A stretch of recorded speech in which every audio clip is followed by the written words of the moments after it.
this is the first time we've heard a name connected via trade to the Chaika Sundin administration. Darren Dreger yesterday mentioning that the Leafs are showing interest in Vinny Trocheck for the New York Rangers. 5.6 times 3 left in his deal. He's 32, 50 to 70 point guy, right-handed shooting center, American. Yep. Do you see a fit, Trocheck, in Toronto at all? I would presume that would allow them to move Tavares to the left. Or and then have. Yeah, I think you're not yet. Yeah, I don't think yet. Not based on how he performed last season for the most part. Him and Willie had a great start to the year, and then everything just went to shit. But the whole team did. But if they're envisioning bolstering themselves up the middle, and this falls into, kind of, if you're going to have a little bit more run and gun on the defense, you're going to want to make sure your centers are defensively sound.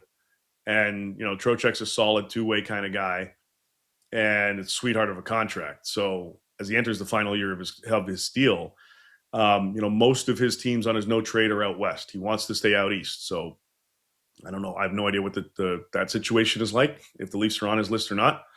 But it makes sense why he's a target. And I think if you are going to use him, probably 2C kind of position, and then you have Tavares on the left, and I would imagine Willie on the right.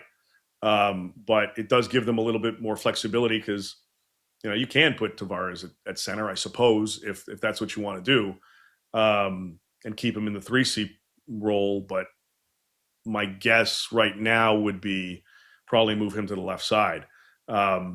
So we'll see. But it makes sense why that caliber of center would be on their target list, or at least somebody that they would want to inquire based on, they want to have more of an offensive-minded defensive structure. I like Trocheck. He's a dog. Naturally, what's that cost going to look like? Can you give us a sense of like what was the request from the Rangers around the trade deadline? Well, it was a first round pick, a top level prospect, and an additional asset. So I'm not sure I don't think that's changed.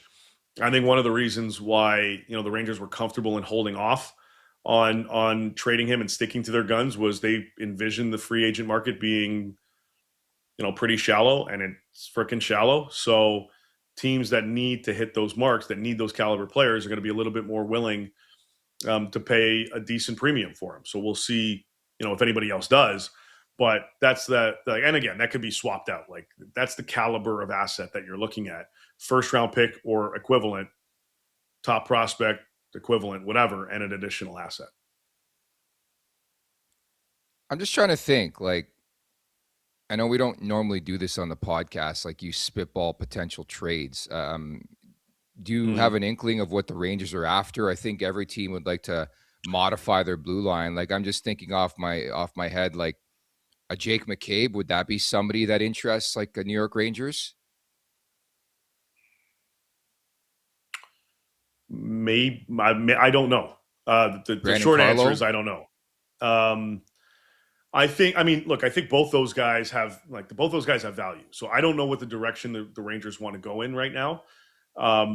It seems like they wanted to go a little bit younger, but at the same time still be relevant. So it might be a combination of adding youth in a different area and then trying to remain competitive in another light. Like, obviously Panarin was traded before the Olympics, and they got a good young prospect there.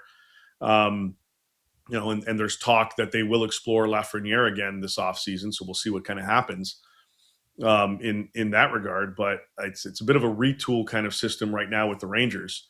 So I don't know definitively. Well, I don't know because I haven't been told. But if we're trying to just kind of connect dots here, I don't know if either of those two, Carlo or McCabe, would move the needle for the direction that they're going in, unless they're moving out another piece and this is the replacement on the back end. But then they're going to have to address, themselves up front. But I think Toronto would be willing to look at, whether it's the Rangers or somewhere else, moving Carlo. Morgan Riley is going to be discussed, and he'll be out there. So this should be a pretty interesting offseason for the Maple Leafs. Again, I'm looking at them. I'm looking at Edmonton and having big summers, but two different reasons on one end. Again, Toronto is trying to get back to the playoffs and then build off that success.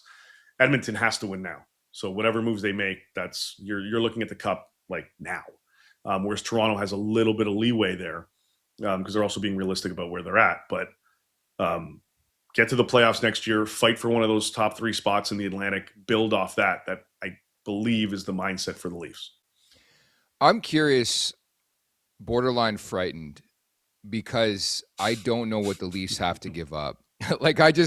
I'm like, okay, Colorado first, Danford and something else. I don't even think that gets Trocheck. I just don't want Matthew Nyes traded. No. And I think you look at this roster, we just talked about 2 guys, Carlo and McCabe. Any team, like McCabe specifically, if I was an NHL team, I'm like, am I ready to win, like an Edmonton or something like that? Like that is a rock, a horse I'm bringing in. But the Leafs need more dogs like that. It just, you know what I mean? Like it's like you get rid of a guy like that. Almost. You're exactly, man. Like, so I just look at this team and I look at the assets or lack thereof. I'm like, how are they going to go out there and get Trochecks unless they're dealing more first rounders or more guys like Cowan or not? Like, it scares me, dude.